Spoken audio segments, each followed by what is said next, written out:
All right, we're going to read The Witches by Roald Dahl, chapter by chapter.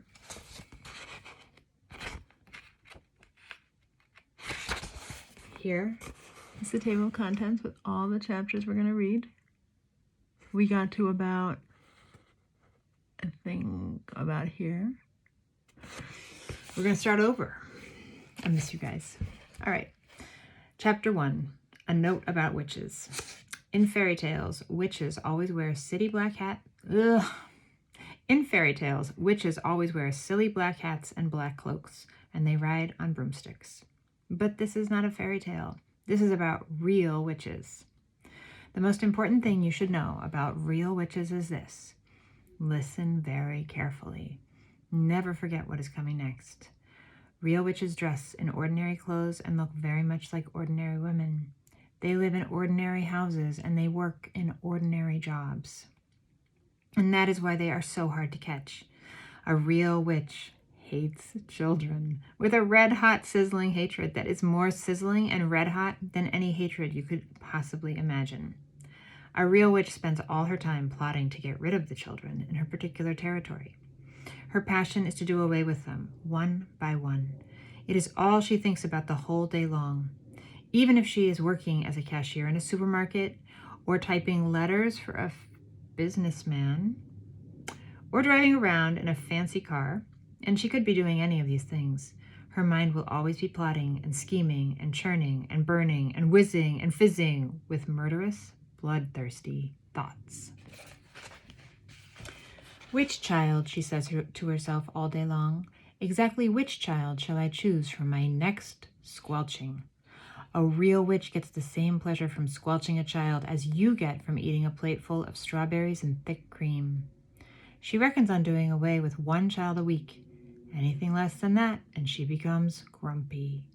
One child a week is 52 a year. Squish them and squiggle them and make them disappear. That is the motto of all witches. Very carefully, a victim is chosen, and then the witch stalks the wretched little child like a hunter stalking a bird in the forest. She treads softly. She moves quietly. She gets closer and closer, and then at last, when everything is ready, she swoops.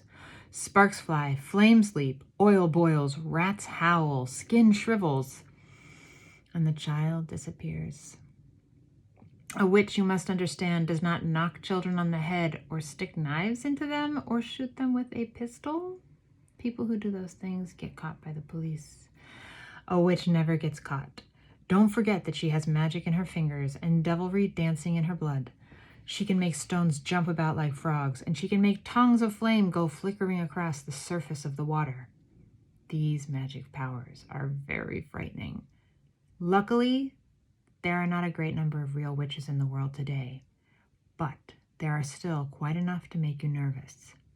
In England, there are probably about 100 of them altogether. Some countries have more, others have not quite so many. No country in the world is completely free from witches. A witch is always a woman. I do not wish to speak badly about women. Most women are lovely, but the fact remains that all witches are women. There is no such thing as a male witch. On the other hand, a ghoul is always a male. So indeed is a Barghest. Both are dangerous, but neither of them is half as dangerous as a real witch. As far as children are concerned, a real witch is easily the most dangerous of all the living creatures on earth. What makes her doubly dangerous is the fact that she doesn't look dangerous. Even when you know all the secrets, and you will hear about those in a minute, you can still never be quite sure whether it is a witch you are gazing at or just a kind lady.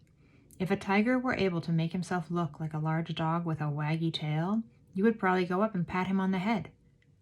And that would be the end of you. It is the same with witches. They all look like nice ladies. Kindly examine the picture opposite. Which lady is the witch?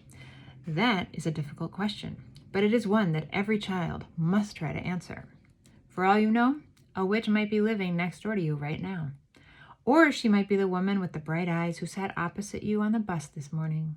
She might be the lady with the dazzling smile who offered you a sweet from a white paper bag in the street before lunch. She might even, and this will make you jump, she might even be your lovely school teacher who is reading these words to you at this very moment. Look carefully at that teacher. Perhaps she is smiling at the absurdity of such a suggestion. Don't let that put you off. It could be part of her cleverness. I am not, of course, telling you for 1 second that your teacher is actually a witch. All I am saying is that she might be one. It is most unlikely, but, and here comes the big but, it is not impossible. Oh, if only there were a way of telling for sure whether a woman was a witch or not. Then we could gather them all up and put them in the meat grinder. Unhappily, there is no such way, but there are a number of little signals that you can look out for, little quirky habits that all witches have in common. And if you know about these, if you remember them always, then you might just possibly manage to escape from being squelched before you are very much older. So remember, this book is all in good fun. Roald Dahl has a very peculiar and particular style, and we will talk about that like we've been talking about in class, I guess, somehow. But get ready for a fun ride, and I'm going to read chapter 2 in a second.